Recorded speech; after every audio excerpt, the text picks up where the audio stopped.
The accident, which will cause days of chaos for Western Region commuters, happened just before 2:15 this morning at Maidenhead. This 25-wagon freight train heading towards London derailed, falling onto other tracks and down an embankment. It was hit by a passenger train travelling in the opposite direction, which overturned. 7 of the 30 passengers on board were taken to hospital. Miraculously, none were seriously hurt. Firefighters from Slough were first on the scene. They're obviously frightened. It was pitch black, very little lighting as the power failure had occurred at the same time. Obviously, if you look at the environment now, imagine this at 3 o'clock in the morning with no light, a train and the carnage that you see behind me. People were obviously very concerned, but thankfully no one was seriously injured. With only one of Western Region's 4 lines in operation this morning, most intercity trains were stopped at Reading, with hardly any local services into Paddington. Local residents heard the crash, but say it was too dark to see what had happened. This morning they woke to find freight trucks carrying 2,500 tonnes of stone in their back gardens. Didn't expect to see part of a train in the back of your garden. No. No. Are you worried in any way?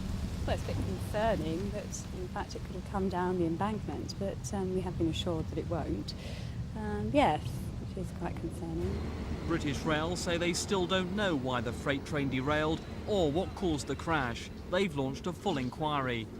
There is approximately 3/4 to a mile of track extensively damaged on one line. The other lines are not extensively damaged and they will be back into use later on today. Have you any idea what caused it, and have you launched an inquiry? The full inquiry has already commenced in the early hours of the morning. We are following a number of leads, but they will all be investigated, as is our normal practice. It's expected to take several days to clear the wreckage and repair the damaged track. This afternoon, heavy lifting gear was brought in to start what BR said would be a long and difficult operation. One of the main problems is gaining access to the isolated area a mile west of Maidenhead station.